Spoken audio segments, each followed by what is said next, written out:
It was 8 o'clock on Christmas Eve when the snow started coming down hard enough to blur the road into white noise. Ice rattled against my windshield as I turned into my parents' driveway, headlights cutting through the storm. Their house glowed like a postcard. The tree blazed through the front window, lights pulsing warm and perfect, like nothing inside could possibly be wrong. In the back seat, my kids bounced with the jittery energy only Christmas can give. Leia, 7, clutched a glitter card she'd made for Grandma like it was something fragile and alive. Evan, 5, hugged his stuffed fox to his chest and leaned forward between the seats. "Santa comes here too, right?" he whispered. "Of course," I said, even though something in my chest tightened as I said it. Inside, the house smelled like cinnamon and pine and old traditions that had never quite included us. My mother's hug was quick, her arms stiff like she was checking off a duty. My father nodded at me over the rim of his drink. No smile, just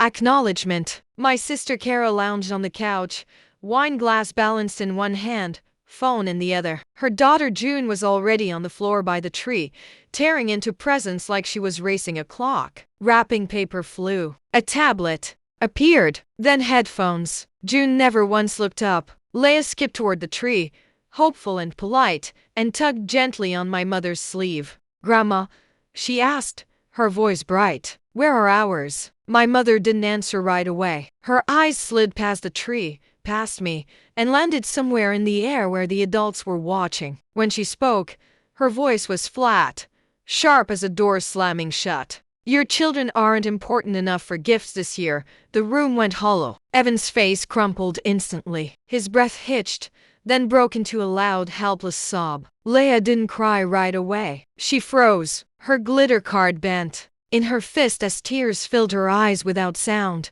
spilling down her cheeks one by one. Kara's mouth curved into a smile. "Seriously," she said, swirling her wine. "Why waste money on kids without a dad?" Evan's sobbing got louder. Leia's tears finally fell, steady and quiet. No one moved. The carols kept insisting the world was merry. I dropped to my knees and gathered them into my arms, feeling their small bodies shake against me. I swallowed everything that would have made me plead, explain, bargain. Then I stood. I walked into the hallway by the coat closet and pulled out my phone. My favorites list opened to a single name I'd saved for emergencies only. Ria, trust office. My thumb hovered for half a second. The room behind me waited for my reaction, for me to smooth it over like I always had. I pressed call. Ria picked up on the first ring. "Sadie, I'm here."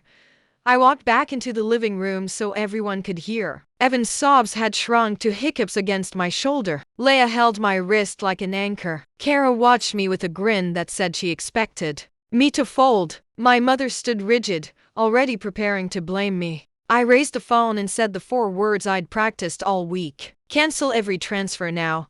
The fire crackled too loudly in the sudden quiet. Ria didn't hesitate. "All outgoing distributions?" "Yes," I said. "Marlene's, Gordon's, Kara's." I kept my eyes on my mother. Effective immediately. My father froze, his drink halfway to his mouth. "What transfers?" he rasped, but his face had already given him away. I opened my banking app and held it up. Rows of payments marched down the screen. Roof repairs, furnace replacement, property taxes, medical bills, June's tuition, month after month, all paid from the trust my late husband had set up for Leia and Evan, with me as trustee. My mother's mouth worked soundlessly. "We thought it was help."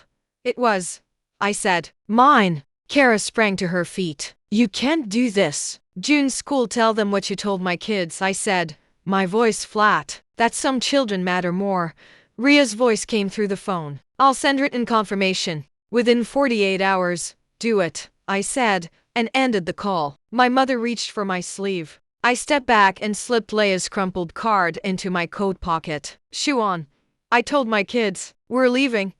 We walked into the storm, the porch light shrinking behind us, snow swallowing the sound of the door closing. For the first time all night, I could breathe. The drive home was quiet except for the wipers fighting the whiteout. Evan fell asleep first, cheek mashed into his fox, hiccups fading into soft breaths. Leia stayed awake, staring at the glitter stuck to her fingers like she was memorizing it. In our kitchen, I peeled off wet coats, made cocoa, and sat at the table with my laptop open. Ria's email confirmation was already there. Transfers stopped. Letters queued. I didn't savor it. I just kept moving. I'd learned grief has an aftertaste, and tonight my kids needed sweetness. At 12:17 a.m., I logged into the bank portal and found the reverse mortgage renewal I'd signed years ago to keep my parents in that house. One click. Decline to renew. A warning flashed. Balance due. Foreclosure timeline begins. I clicked proceed.